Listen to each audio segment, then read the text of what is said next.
Hello everyone, and welcome to the assessment training for portfolio reviewers. My name is Crystal Barber. I'm the portfolio specialist here in the College of Education at Oklahoma State University. And let me go through our objective for this training. The objective here is that portfolio reviewers will be able to successfully assess OSU teacher candidates' professional education portfolios within LiveText. And our activities during this training are to go through very briefly the PowerPoint presentation to learn about the requirements and the process.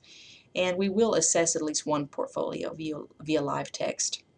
I want to say up front, for my seasoned reviewers, a lot really is the same. There's a couple minor changes to the template within LiveText, but overall the requirements are still the same.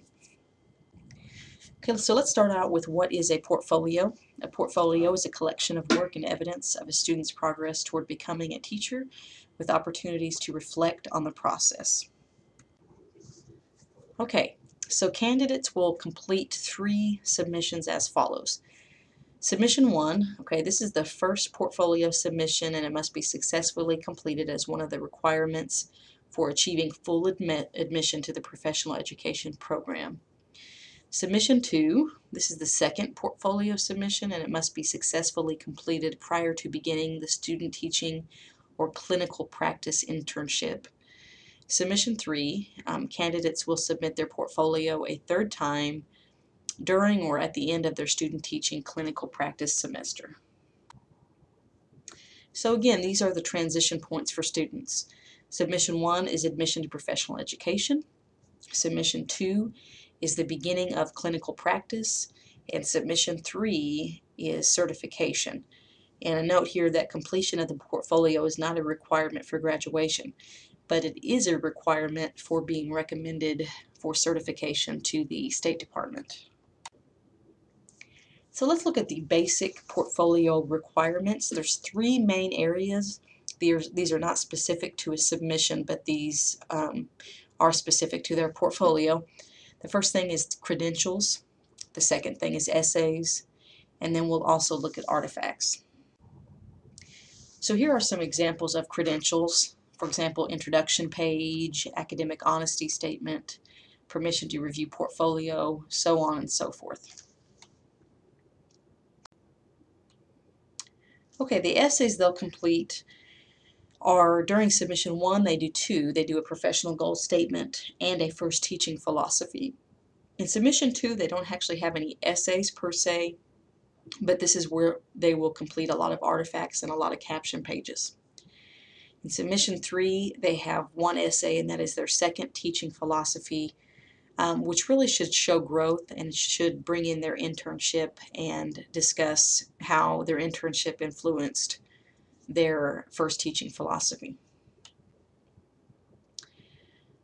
Okay, so let's talk about artifacts very briefly. Okay, so to emphasize the understanding and the core values of LEADS, candidates will select and include in their portfolio some examples of their academic work and or related course experiences that illustrate their ability to integrate not only the core values, but also these 15 Oklahoma general competencies. Okay, and now I'm going to skip to the second bullet.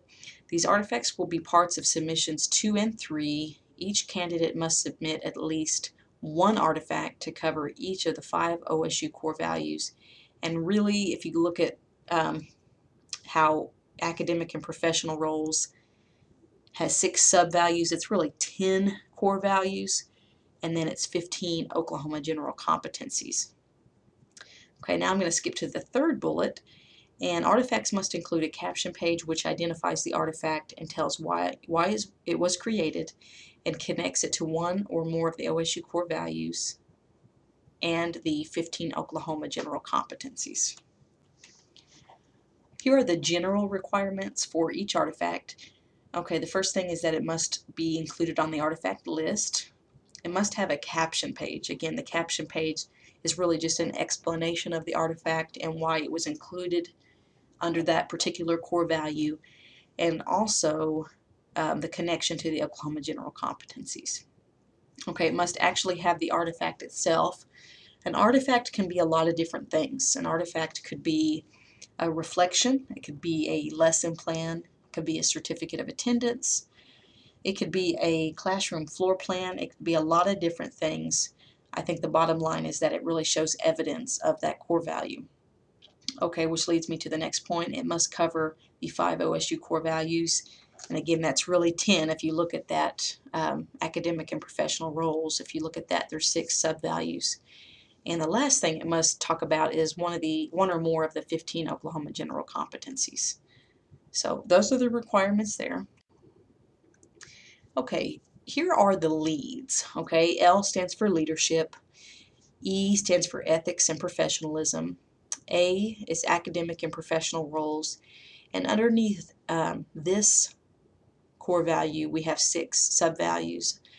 They are content knowledge, integration, human growth and development, learning environment, technology, teaching, professional practice and assessment. Okay, and then we have diversity, and then we have service orientation, community outreach. For most programs, they're looking at ethics, academic and professional roles, and diversity in submission 2, and they're looking at leadership and service in submission 3. Now this is for most programs, not all programs. For example, physical education does theirs just a little bit differently, but for the elementary and secondary programs, they have 8 artifacts in submission 2 and 2 artifacts in submission 3. And I should say a minimum of 8 and a minimum of 2. But that does work out for most candidates that they have that. Okay, I'm not going to read these to you, but here are the 15 Oklahoma general competencies. I believe you'll get this via PowerPoint as well, but they go from A all the way to O, so there's a total of 15. So here's F through J, and here's K through O. Let's take a moment and look at the scoring. For each criteria, something can either exceed the standards, which is a 3, it can meet the standards, which is a 2, it can approach the standards, which is a 1, or it could be unacceptable, which is a 0. And again, where students need to be is either in the meets area or the exceeds area, so 2s and 3s. A score of 0 or 1 means a plan of improvement. Candidates will have a set due date for POIs, or plans of improvement. A plan of improvement will consist of all portfolios receiving a 0 or a 1, and corrections for scores of 1 will be due with regular plans of improvement. So really what this means is, again, if they get a 0 or a 1, it's something they would need to rework and resubmit. I think that term plan of improvement can sometimes be scary for students, but they do have the opportunity to rework it or resubmit it, and that doesn't affect them in a negative way as long as they get that in.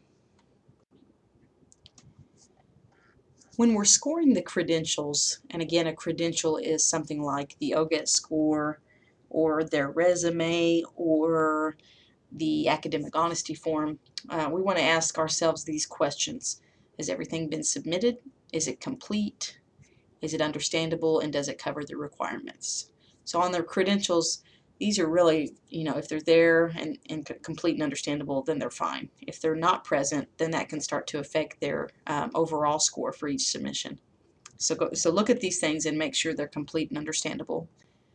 Okay, when we're looking at the essays, we want to look at several different things. We want to look at the clarity and originality of thought. We want to look at the organizational structure, which really has already been determined for them in the guidelines, which leads me to the next point. We want to make sure that they've covered the requirements. We want to look at their grammar, sentence structure, and spelling. We want to look at any examples of experiences to date. And especially in that second teaching philosophy, we want to look for growth. We don't want it to be identical to their first. We want to see, how their internship has affected their initial philosophy. Okay, when we're scoring the artifacts, and this can be the tricky part, we need to note the number of times each general competency is covered. And if the candidate submits more than one artifact, okay, we will base the evaluation on the best one. We need to read read the caption page for completeness and clarity. We need to examine the artifact. Does the artifact align with the LEADS core value and the general competency, and is it a good fit? Let's look at the checklist for submission 1. First thing is their introduction.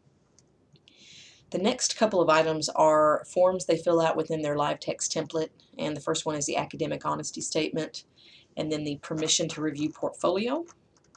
The next thing is their OGET score report. In a lot of situations, they might not have their OGET scores yet, but they do need to at least have a note within that section in live text stating that they'll upload their scores when they receive them. The next item is their current grade report or transcript. Okay, the next thing is their current resume. Then they have their field placement form. That's just a record of where they have been observing. The next item is their evaluations. These can be from either field placement teachers, faculty, or peers.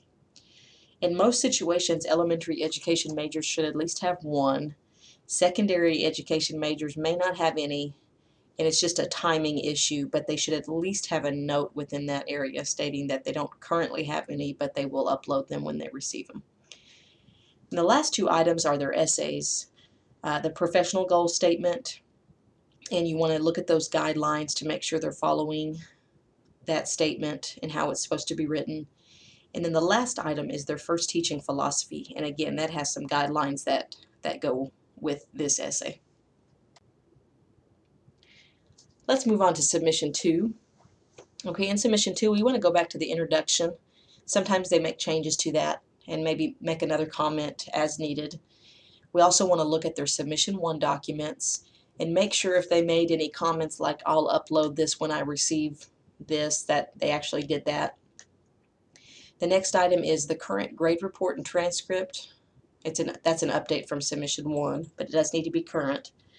The next thing would be a resume. It needs to be updated. And then we move to the field placement form. That also needs to be updated with their current experiences. And then, again, we've got evaluations from their field placement teachers, faculty, or peers. Then we move to the release form for student work. This is an area where they just talk about the need for confidentiality and what they would do if they were going to use a student work sample or a photo or a video within their portfolio. Okay, the next thing is their artifact list. This is actually a separate page within their live text template, and this is where they note the competencies that they used for their artifacts. And then last but not least is the initial selection of artifacts with caption pages for LEADS and 15 Oklahoma general competencies. For most program areas, they're required to have at least 8 artifacts for submission 2. I do know physical education has to have 6 artifacts for submission 2. But anyway, they need to address certain core values for each submission.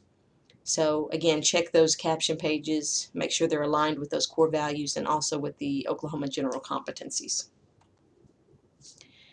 Okay, and we're moving on to submission 3, which is the last submission. And again, we want to go back to that introduction and look at that again. Maybe they've updated it. We need to look at submission 1, 2, and 3 documents and make sure those are complete. And within the submission 3 page, they should have their OSAT and OptiScore report, if available. In some cases, again, just like the OGET, they may not have one or more of these score reports at the time the portfolio is due, but they should at least have a note within that section. And again, they're going to have a current grade report and transcript, and it needs to be current. Again, they're going to have an updated resume. Again, they're going to have a field placement form that's updated. And again, they're going to have evaluations from field placement teachers, faculty, and peers. And then release form for student work, that was addressed in submission 2, but if they did use a student work sample for one of their artifacts or something for submission 3, they need to make a note of that within that artifact area within the core value. This is the second part of submission 3. They're going to do a second teaching philosophy statement. This should show growth. It should not be identical to the first teaching philosophy. However, of course, there's going to be a lot of similarities in this essay. Then they're going to have a final artifact list. This should show evidence of all 15 Oklahoma competencies and also the 10 core values. And then they should also have a final selection of artifacts from, for most programs, service and leadership and the 15 Oklahoma general competencies. There are some programs that have, instead of the last 2 artifacts for service and leadership, they do 4 more artifacts, and I believe that's just physical education. So that is submission 3. When you're commenting within live text, make sure that you're constructive and specific. When an item is scored as unacceptable or approaches, the reviewer should include a comment indicating why the score was issued. It's imperative that the teacher candidates and the unit know why rubric is scored in this way. So I realized that was probably a lot of information to cover in a very short period of time. And if you were in front of me physically, I would say, do you have any questions at this time? But you're watching this virtual training. So if you have any questions, feel free to email me or call me. And not only with questions, but just general feedback and comments. I'm open to hear those. And I realize that, the process is not perfect and we always need to be refining that. So please let me know. And now we're going to move on to the assessment process within live text, because I just gave you the overall requirements and guidelines, but we need to talk about the live text part. So we'll go to that now. The first thing we need to do when assessing a portfolio within live text is go to livetext.com, and you would normally log in using the assigned OSU program. For the sake of this training, I'm going to log into my personal account, but the OSU program for which you are reviewing would be sent to you via email, and you would have that information as well as the credentials to get into that particular account. So once you log in, you're going to see this area. It's called the dashboard. We're going to go to active reviews, and I'm going to open up this one. This is actually my portfolio and it doesn't have anything in it, but your students' names will be sent to you via email. And then the first thing we need to do, and I'm still getting used to this, is we need to, at the top of the page, we need to make a comment for which submission we are reviewing. So since this is submission 1, I would type in submission 1 review and it's already there. If I was doing submission 2, I would type in submission 2 review, so on and so forth. But since I'm doing submission 1, I'm just going to leave that as it is, and I'm going to save that comment. Okay, the first thing I always look at whenever I am reviewing portfolios is the introduction, because that gives me a feel of the teacher candidate. And so this section would be where they introduce themselves. Hopefully they have a picture too, which we talked to them about. That adds a personal touch. And this would be a really good area to make a general comment, like, I enjoyed reading your introduction, I wish you the best in your teaching profession, or something like that. And of course, if they have any issues in their introduction, maybe there's not enough there, or maybe there's some spelling issues, then you can also make that comment there. You can make a general comment at the top, and you can also make a more specific comment within the body of a paragraph, and sometimes that's helpful depending on what you're doing. Okay, the next place I would go, and it's not required, but this is where I would go, is submission 1 documents.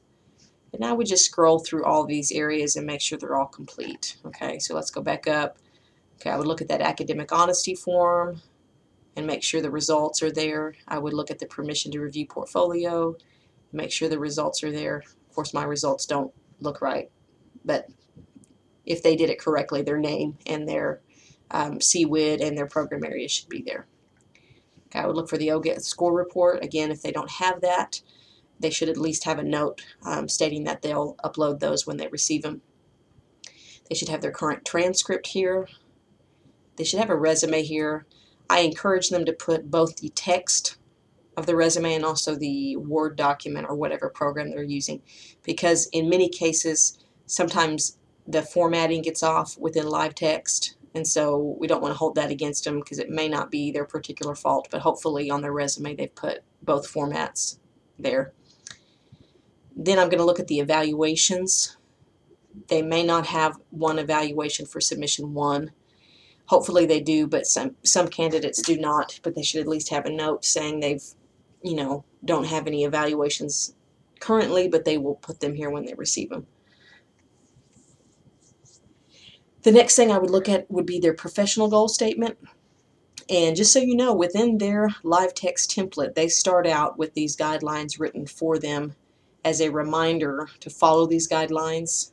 These are also in the handbook that we have shown them and given to them, but they're here as well, and I believe you all as reviewers have a copy of these and a link to the handbook. Okay, and then there's a couple items which go on separate pages. There's this first teaching philosophy, which goes on the teaching philosophy statements, and then there's their field placement record. So I would go, I guess, next to the field placement record, and here this is a credential, so we're just looking to see that they filled in this chart. They should at least have, let's see, secondary candidates would have 1 field experience in their higher education field experience, and elementary should have at least 2 higher education field experiences. And on the community field experience, not all candidates would have this necessarily, but if they had any community field experience, they're encouraged to put that in this area. I guess the last thing I would look at would be this teaching philosophy statement. And again, make sure this statement is written to the guidelines. They've got it here in their template. They also get a hard copy of it. And you as reviewers should have a copy of this as well, and a link to the handbook. And so then at some point I would click this rubric open. And let me actually go back, because depending on who you're reviewing, if it's the first time a particular portfolio is being reviewed, you're going to have to click Assess Document, and this particular assessment may not open up, but the one you want to select is the Assessment for OSU Education Portfolio Reviews, and then this one will open up. Okay, and you have several different rubrics within this particular assessment. You've got the Submission 1 evaluation rubric. You have the Submission 2 evaluation rubric if you're looking at Submission 2, which we didn't go over in this particular LiveText training. And then there's a lesson plan collection, and this is only required for elementary education majors, and this area is just really a pass or fail. They're asked to put 4 lesson plans in the areas of literacy, math, science, and social studies. Okay, and then there's a Submission 3 evaluation rubric. And then this thing down at the bottom says Submission 2 score report. Excuse me, it says Submission 2/3 score report. And this is where the Oklahoma general competencies are. So when they address these competencies within their artifacts, then we score them accordingly. So for example, if within their content knowledge artifact, they state in their caption page that that connects with A, and then they explain that, we would score that accordingly. So if it exceeds, meets, approaches, unacceptable, we would score that. And so let's go back to Submission 1, because that's what we just looked at.